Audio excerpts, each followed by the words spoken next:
अपने आसपास की खबरें देखने के लिए सब्सक्राइब करें युवा जन संदेश न्यूज नोटिफिकेशन पाने के लिए बेल आइकन को प्रेस करना न भूलें। पूरा देश बिक गया है, कुछ नहीं बचा आप लोगों के पास। अब बची है तो सिर्फ मातृभूमि। अगर मातृभूमि को बचा लिया तो सब बच जाएगा, नहीं तो इनको भी बेच देगा। और इसने तो कहा था मैं फकीर हूँ, झोला उठा के चल दूंगा। ये झोला में क्या क्या है हमें पता है। ये झोला स्विच बैंक में रखा हुआ है इसका। वो एक निहंग सरदार 1.25 लाख पे भारी पड़ता है। बताइए किसी पे उसने तलवार चलाई, तलवार घुमाई होगी डराने के लिए। जब आप हमें गोली मारोगे, आप हमें डंडे मारोगे, लाठी मारोगे, आंसू गैस के गोले छोड़ोगे, तो क्या हम आत्मरक्षा में बचाव भी ना करें और उस बचाव को आप हिंसा कहोगे? मैडम आप भी जरा अच्छे से रहिएगा। अघोषित आपातकाल चल रहा है। सच दिखाने वालों को भी सरकार जेलों में डाल रही है कि यहाँ पर ये दिखाना चाहते हैं जैसे हम आतंकवादी हों। हमें बार बार कह रहा हूँ, हम लोग खेतों में बारूद नहीं बोते, पिस्टल नहीं बोते, हम खेतों में अनाज बोते हैं। बस बहुत तरकीबें हैं। हम ढोल भी बजाएंगे, नगाड़े भी बजाएंगे, लोगों को कई तरीके से जगाएंगे। हम जाएंगे, पर्चे भी बांटेंगे। अगर इनने मजबूर किया तो इनको संसद में जाके भी डांटेंगे, इससे गलती हो जाती है ना, विज्ञापन एजेंसी चलती है तो एक बार तो ले ही लेते हैं ना। जैसे लोग कहते हैं, अब कोई कहता है भाई फलानी क्रीम लगा लो गोरे हो जाओ, तो हम थोड़े काले हो रहे थे, हमने कहा गोरे हो जाएं ना। मैंने तो एक बार लगाई है, दूसरी बार ये बीजेपी की आईटी सेल ने ईवीएम के द्वारा लगवा दी। अरे हिंसक तो ये लोग हैं जो हमें बार बार उकसा रहे हैं। मैं तभी कह रहा हूँ इतना मत उकसाओ कि ये इंकलाब की लड़ाई आग में बदल जाए। और अगर आग लगेगी ना तो घर सबके हैं इस देश में। लोगों ने मुझसे पूछा था इस विषय को लेके कि भाई साहब क्या सरकार डर गई है जो उसने 26 जनवरी परेड की बात कही है। तब मैंने कहा था सरकार डरी नहीं है, सरकार कूटनीति करेगी और सरकार कुछ ऐसा करेगी किसान आंदोलन बदनाम हो जाएगा। और मैं आगे के लिए भी आपको सजग कर रहा हूं। अब एक और बात चल रही है खालिस्तान के संग आतंकवाद की। मैं देख लेना, आप इस बात को नोट कर लीजिए। इजरायली असेंबली के पास धमाका हुआ है और ऐसा ना हो ये साजिश फिर रचे और कई आतंकवादी इस आंदोलन में पहुंचा के इस आंदोलन को खाली करवाने की बात करें। ये कहें कि आतंकवादी इसमें कूद गए हैं और यहाँ पर ये गोलियां चलाने का प्रयास ना करें, क्योंकि ये किसी भी तरीके से इस आंदोलन को कुचलेंगे। उसके पीछे कारण है क्योंकि वर्ल्ड बैंक से इतना कर्जा ले रखा है, मोदी ने इतना कर्जा ले रखा है कि पूरा देश बेच दिया। आज पूरा देश बिक गया है, कुछ नहीं बचा आप लोगों के पास। अब बची है तो सिर्फ मातृभूमि। अगर मातृभूमि को बचा लिया तो सब बच जाएगा, नहीं तो आपके घर के बीबी माओ की अस्मतें लुटने वाला वक्त आ गया है। जरूरी है आज एक साथ खड़े होना, नहीं तो मोदी इनको भी बेच देगा। और इसने तो कहा था मैं फकीर हूँ, झोला उठा के चल दूंगा। ये झोला में क्या क्या है हमें पता है। ये झोला स्विच बैंक में रखा हुआ है इसका और सारा पैसा इसने बाहर रख दिया। इतना बड़ा, मैंने बार बार कह रहा हूँ, ये बड़ा भिखारी है जो कटोरा पकड़ कर खड़ा है। देखिए सिख समुदाय ने पूरे कोरोना काल में देश को खाना खिलाया था, पूरे देश को। और ये हमारा भिखारी प्रधानमंत्री उस समय पता है हम लोगों से पैसे मांग रहा था।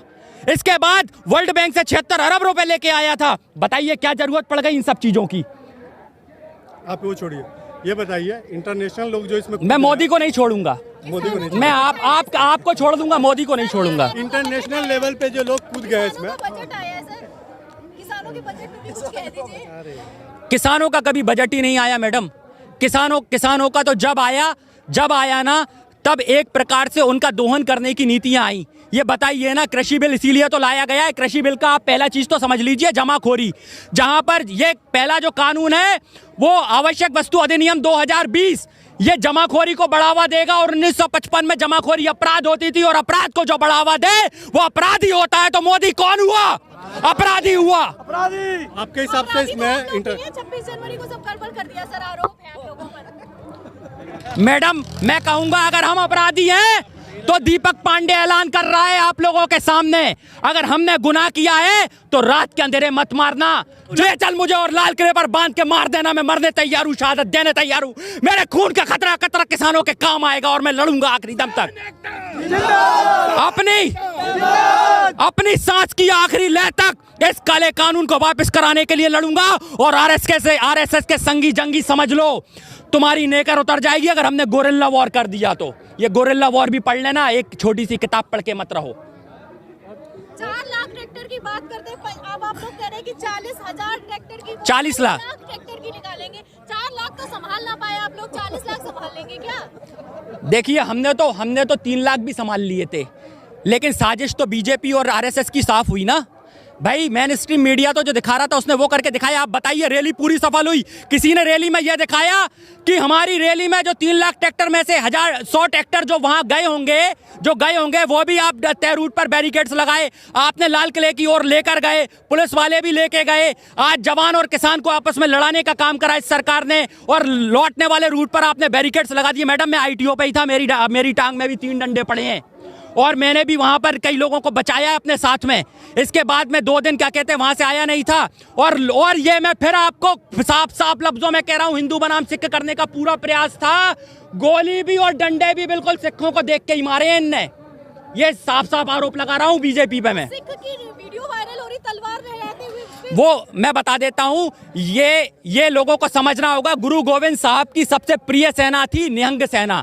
अगर निहंग सरदार नहीं आते तो जाने हम पे कितनी बर्बरताएं होती। और बताइए निहंग सरदार तो वो हैं जहां गुरु गोविंद सिंह साहब ने कहा था कि चिड़िया नाल दे बाज लड़ावा, 1.25 लाख से 1 लड़ावा, तब गुरु गोविंद सिंह नाम कहावा। तो वो एक निहंग सरदार 1.25 लाख पे भारी पड़ता है। बताइए किसी पे उसने तलवार चलाई? तलवार घुमाई होगी डराने के लिए। जब आप हमें गोली मारोगे, आप हमें डंडे मारोगे, लाठी मारोगे, आंसू गैस के गोले छोड़ोगे, तो क्या हम आत्मरक्षा में बचाव भी ना करें और उस बचाव को आप हिंसा कहोगे? अरे हिंसक तो ये लोग हैं जो हमें बार बार उकसा रहे हैं। मैं तभी कह रहा हूं इतना मत उकसाओ कि ये इंकलाब की लड़ाई आग में बदल जाए। और अगर आग लगेगी ना तो घर सबके हैं इस देश में, सबके जलेंगे। किलेबंदी और रोटी बंदी हो चुकी है, आंदोलन टूट जाएगा ना? आंदोलन नहीं टूटेगा कभी। अब तो रोटी बंदी भी हो गई, बिजली बंदी भी हो गई, वाईफाई नेट भी ना चल रहा। क्या हमें कुछ भी बंद देखो ये किसान का पैदा हो। देखो किसान जो पूरे भारत का पेट भरता हो ना, उसकी आप कितना भी कुछ कर लो। अरे इंटरनेट बंद होने से क्या होता है? दिल के तार टूट गए क्या हमारे? ये दिल के तार जुड़े हुए हैं, ये आ गए हम लोग। हाँ ये तार, ये भाई तरंगे, टेलीपैथी, ये मेरे भाई एक आंसू झलका और ये आ गए। सोचो अगर टिकैत साहब का जो कह रहे हैं ना, टिकैत साहब का आंसू बरसा और ये हो गया, और अगर इनने हमारा खून बरसाया तो क्या होगा? ये तो सोचने वाली बात है। आंसू छलका और ये आ गए, अब इंटरनेट बंद है, आंसू छलकेगा, बाहर तस्वीरें भी नहीं। मैडम आप भी जरा अच्छे से रहिएगा। अघोषित आपातकाल चल रहा है, सच दिखाने वालों को भी सरकार जेलों में डाल रही है, और है ना? तो आप सब भी जरा बच के रहिएगा, और अगर कुछ हो जाए तो हमें पुकारिएगा। ये किसान अगर पेट की आग बुझाना जानता है तो सुरक्षा देना भी जानता है। अगर ये सरकार सुरक्षा ना दे पाए तो किसान के पास संयुक्त एकता मोर्चा के मंच पे आ जाइएगा। हम पूरा आपका सपोर्ट करेंगे और आपको सुरक्षित रखेंगे। अक्टूबर तक चलने वाला है आंदोलन, टिक पाएंगे? कभी तक चला ले, सरकार का मन है, कब तक हमें घसीटेगी? हम तो घसीटने तैयार हैं, हमें तो घसीट रहे हैं ये लोग। हम तो घर जाना चाहते हैं भाई, काले कानून वापस ले लो। जी ने ऐलान किया है कि अक्टूबर तक चलेगा, सरकार तो करी हट जाओ तुरंत। सरकार बिल वापस ले ले, हम घर वापसी को तैयार है ना, हम तो कह चुके हैं पहले से ही। देखो 1 मिनट, सरकार ने जो बैरिकेडिंग लगाई है ये दिल्ली वासियों को परेशान करने लगाई है, आम जन को परेशान करने के लिए लगाई है। हमने जब पहले भी बैठे थे 3 लेन खोल के रखी थी, और इन्होंने ये पूरा सब कुछ बंद कर दिया है जिससे दिल्ली वासी परेशान हो। और वो ये कहें कि यहाँ पर ये दिखाना चाहते हैं जैसे हम आतंकवादी हों। हमें बार बार कह रहा हूँ, हम लोग खेतों में बारूद नहीं बोते, पिस्टल नहीं बोते, हम खेतों में अनाज बोते हैं। अगर हमने पिस्टल और बारूद बोना अगर शुरू कर दिया तो सारे सांसद विधायकों को समझ में आ जाएगा कि हम लोग क्या हैं। सर क्या लगता है आपको, ये जो किलेबंदी की जा रही है इसके पीछे की वजह क्या है? इस किलेबंदी के पीछे की वजह है लोगों में दहशत फैलाना, लोगों में डर का माहौल बनाना। लेकिन जो लोग यहाँ हैं वो सब जानते हैं, और जो सोशल मीडिया दिखा रहा है ना वो भी सच दिखा रहा है। मैं तो सुनता आ रहा हूँ कि ट्विटर एक साथ साफ कर दिए, सोशल मीडिया में पत्रकारों को गिरफ्तारी। केस भी हो गया सर, ट्विटर पर केस हो गया, भारत सरकार ने कर दिया ट्विटर पर केस। देखो आजादी की जब लड़ाई लड़ी गई थी, मैं आपको सबको बता दूं, आजादी की लड़ी गई थी तब ना नेट था, ना ही क्या कहते हैं तब कुछ होता था। इसके बाद भी हमने आज़ादी की जंग जीती थी ना, तो हमारे पास बहुत तरकीबें हैं। हम ढोल भी बजाएंगे, नगाड़े भी बजाएंगे, लोगों को कई तरीके से जगाएंगे, हम जाएंगे पर्चे भी बांटेंगे। अगर इनने मजबूर किया तो इनको संसद में जाके भी डांटेंगे, इनको संसद में जाके भी डांटेंगे। आपके सांसद और विधायक आपके बीच में नहीं है, इसका क्या कारण है? ये तो गद्दार लोग हैं ना साहब, ये कब आएंगे साथ में?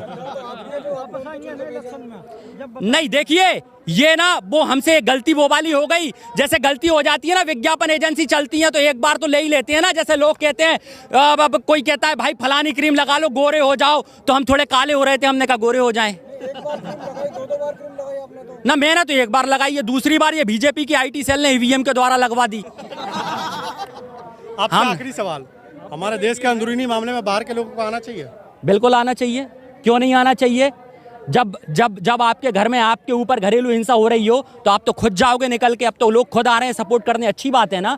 बताइए, घर की महिला पे जब हिंसा होती है, घर के लोगों पे हिंसा होती है तो वो खुद जाते हैं बाहर रोड पे। हम तो रोड पे गए भी नहीं बाहर लोगों के पास, अगर वो खुद आ गए हमारे घर में हमें बचाने तो इससे अच्छी क्या बात है यार, ये तो होना चाहिए। यही तो कहते हैं वसुदेव कुटुंबकम, संपूर्ण धरा हमारा परिवार है। अब परिवार साथ में आ रहा है तो इन्हें क्या दिक्कत है, ये तो आरएसएस वाले भी कहते हैं। ये कह रहे हैं ना कि हमारे बाहर के लोगों को नहीं आना चाहिए, हमारा अंदरूनी मामला है ये। अरे तो अंदर के लोग हैं जो विदेशी, निहाना ने ट्वीट किया तो अंदर के लोग, कंगना ने फिर कह दिया आतंकवादी देश भेज रहे चीन वालों से। उसको विदेशों में फिल्म नहीं मिल रही है इसलिए कर रही है वो ऐसी सब बातें। उसको विदेश, दीपक पांडे, विदेशों में उसको फिल्म नहीं मिल रही है इसलिए कर रही है। मैं आपको पहले भी बता चुका हूँ बहुत सारी बातें। आखिरी सवाल है, हाँ। 6 फरवरी की क्या तैयारी है? 6 फरवरी को जो हमारे संयुक्त किसान मोर्चा का फैसला है, जहां जहां है खाप पंचायतें, जहां जहां अपने जिले स्तर पर जो चक्का जाम करेंगी 3 घंटे के लिए वो करेंगी, और जो आगे संयुक्त किसान मोर्चा का जो निर्णय होगा वो सर्वमान्य होगा। और इसके बाद मैं कहूंगा आखिरी सांस तक मैं काले कानून के विरोध में खड़ा रहूंगा, आखिरी दम तक लड़ाई लड़ूंगा। और जब तक ये काला कानून वापस नहीं हो सकता तो मैं तो वो क्रांतिकारी हूं कि आखिरी दम तक इन्हें चक्के चटा दूंगा और इनको इनकी नानी याद दिला दूंगा। और गोरिल्ला वार भी करना पड़ा तो मेरे पास इतनी टीम है, गोरिल्ला वार कर आऊंगा। अपने आसपास की खबरें देखने के लिए सब्सक्राइब करें युवा जन संदेश न्यूज नोटिफिकेशन पाने के लिए बेल आइकन को प्रेस करना न भूलें।